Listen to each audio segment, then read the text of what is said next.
आप देख रहे हैं लव इंडिया नेशनल, क्योंकि इरादे हमारे साथ हैं, इसलिए लोग खिलाफ हैं, फिर भी हम आपको दिखाते हैं कड़वा सच। 9 नवंबर को विश्व जागृति मिशन के संस्थापक सुधांशु जी महाराज मुरादाबाद पधारे तो उनका स्वागत कार्यकारिणी प्रधान राजीव गुलाटी, प्रधान राकेश अग्रवाल, महामंत्री प्रवीण अग्रवाल ने किया। इसके बाद गुरुदेव सुधांशु जी महाराज नया मुरादाबाद स्थित महाकालेश्वर धाम पहुँचे और पूजा अर्चना की। यहाँ पर कुछ देर रुकने के बाद गुरुदेव विश्व जागृति मिशन द्वारा स्थापित दिव्य लोक आश्रम पहुँचे, जहाँ गुरुदेव का स्वागत उनके भक्तों ने भव्य तरीके से किया। इसके बाद गुरुदेव ने आश्रम की गौशाला में को अष्टमी पर गो पूजन किया और फिर आश्रम में ही गुरुवार कुटिया के लिए चयनित स्थान का भजन पूजन किया। इस मौके पर शहर के निर्यातक शिवाजी गुप्ता, महेश अग्रवाल विशिष्ट अतिथि रहे, जबकि श्रद्धालुओं में रामकिशोर गंगवार, रणविजय सिंह, राजीव प्रसाद, राजेंद्र टंडन, RS वर्मा, संजीव वर्मा, तरुण मदन, अक्षय रस्तोगी, अजय गोयल, रमेश अरोड़ा आदि मौजूद थे। भूमि पूजन के बाद गुरुदेव व्यास गद्दी पर उपस्थित हुए, जहां सर्वप्रथम गुरुदेव का मालार्पण करते हुए राजीव रस्तोगी, राजेंद्र टंडन, अजय गुप्ता, महेश अग्रवाल, राजीव गुलाटी, राकेश अग्रवाल, प्रवीण अग्रवाल, पवन अरोड़ा, संजय गर्ग, मुकेश गुप्ता आदि ने भव्य स्वागत किया। अंत में गुरुदेव ने एकल परिवार न होकर सभी को संयुक्त परिवार में मिलजुल कर रहने और विश्व शांति का संदेश भी दिया। लव इंडिया नेशनल पर उमेश लव के साथ देखिए ये रिपोर्ट। धर्म नगरी है मुरादाबाद और औद्योगिक नगरी है, संस्कृति और सभ्यता की नगरी है और इस नगरी को मैं ऐश्वर्य नगरी कहूँगा। लेकिन इस नगरी में आज गोपाष्टमी होने के कारण सबसे पहले तो मैं इसके लिए बधाई देना चाहता हूँ और आज के लिए मैं कहना चाहूँगा कि हमारी संस्कृति, हमारी सभ्यता, हमारी परंपरा पूरे विश्व में शांति और एकता को बढ़ावा देने वाली हमारी संस्कृति है।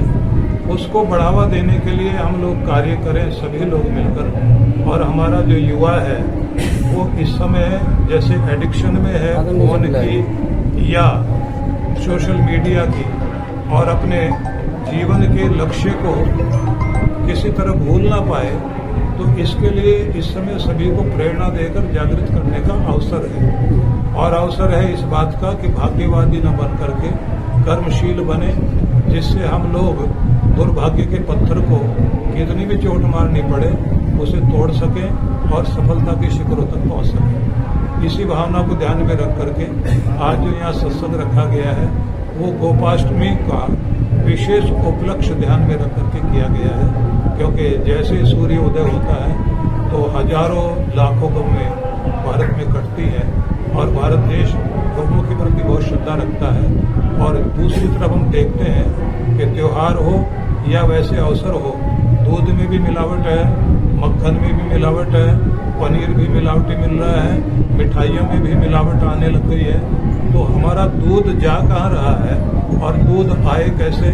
और हमारी जो कृषि इस समय जमीन में भी पर्यावरण की दृष्टि से देखें तो रासायनिक की मात्रा इतनी अधिक प्रयोग कर दी गई है कि मिट्टी में भी एक प्रदूषण शुरू हो गया।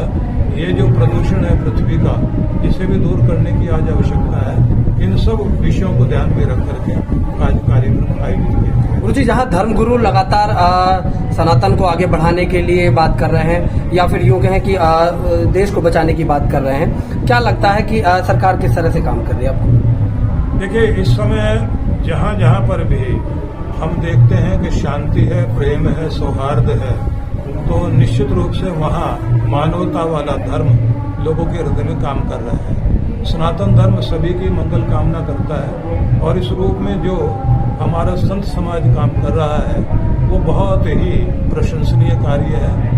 और इसी रूप में मैं ये भी कहूँगा कि योगी जी की गवर्नमेंट भी जो कार्य कर रही है बहुत अद्भुत कार्य कर रही है।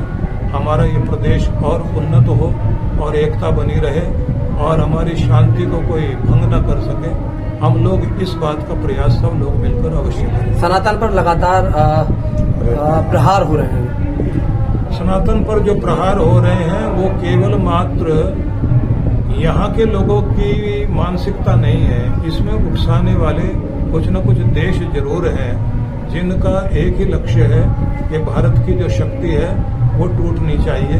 तो वो भारत की ताकत को तोड़ने के लिए कुछ लोगों को उकसाने में लगे हुए हैं नहीं तो हम लोग इतने समय से लगातार रहते आए हैं, हमारी एकता में कभी कोई कमी नहीं आई। लेकिन इस समय की जो स्थितियां दिखाई दे रही है, कोई राजनीतिक स्वार्थ और लाभ लेने के लिए और कूटनीतिक दृष्टि से देश पर प्रहार करने के लिए ये सारे षड्यंत्र हैं, जिसके कारण आज जो कुछ दिखाई दे रहा है वो उन षड्यंत्रों का हिस्सा है। ऐसे लोगों को जवाब दिया जा सकता है।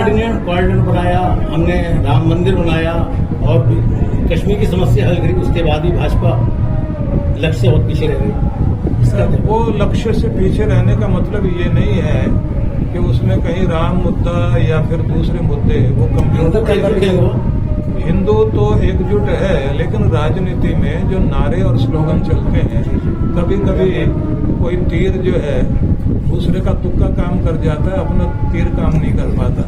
लेकिन ऐसा नहीं है, सनातन संस्कृति जीत रही है, सबके हृदय में वो चीजें हैं। आंकड़ों के खेल में कहीं कहीं अगर कोई गड़बड़ी हो गई हो तो उससे सनातन का ताज नीचा नहीं हुआ, वो तो वैसे सारी दुनिया विश्व युद्ध की तरफ बढ़ रही है और ऐसे में हमारे मोदी जी बराबर वो कर रहे हैं। क्या ये विश्व गुरु के रूप में आगे आ सकते हैं? तो देखिए, सारे विश्व में इस समय आर्थिक स्थिति में पूरा विश्व पिछड़ा हुआ है और भारत जो है अग्रणी भूमिका निभा रहा है, आगे बढ़ता जा रहा है। तो दिखाई दे रहा है कि नेतृत्व भी अपने आप में बहुत सशक्त है और ये हमें मानना चाहिए कि कुर्सी पर बैठने से किसी की शोभा बढ़ती है और किसी के बैठने से कुर्सी की शोभा बढ़ती है। तो आज ऐसा लगता है कि मोदी जी के बैठने से प्रधानमंत्री पद और उस कुर्सी की शोभा बढ़ी। एक अंतिम सवाल, बांग्लादेश में जो हिंदुओं के साथ हुआ, क्या कहेंगे गुरु जी जिस तरीके? देखिए, इसमें एक दयनीय स्थिति ऐसी आने का एकमात्र कारण ये है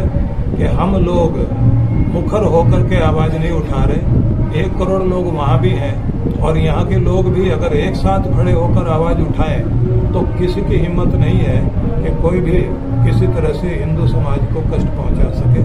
और अब तो लगता है कि एक नई शक्ति का उदय हो रहा है, क्योंकि उधर से ट्रंप कार्ड भी काम कर रहा है, इधर से मोदी कार्ड भी काम कर रहा है और इसका मतलब यही होगा अब मानवता जीतेगी और जो मानवता को के माथे पर चोट पहुंचाने की चेष्टा कर रहे हैं वो लोग जरूर पिछड़ेंगे।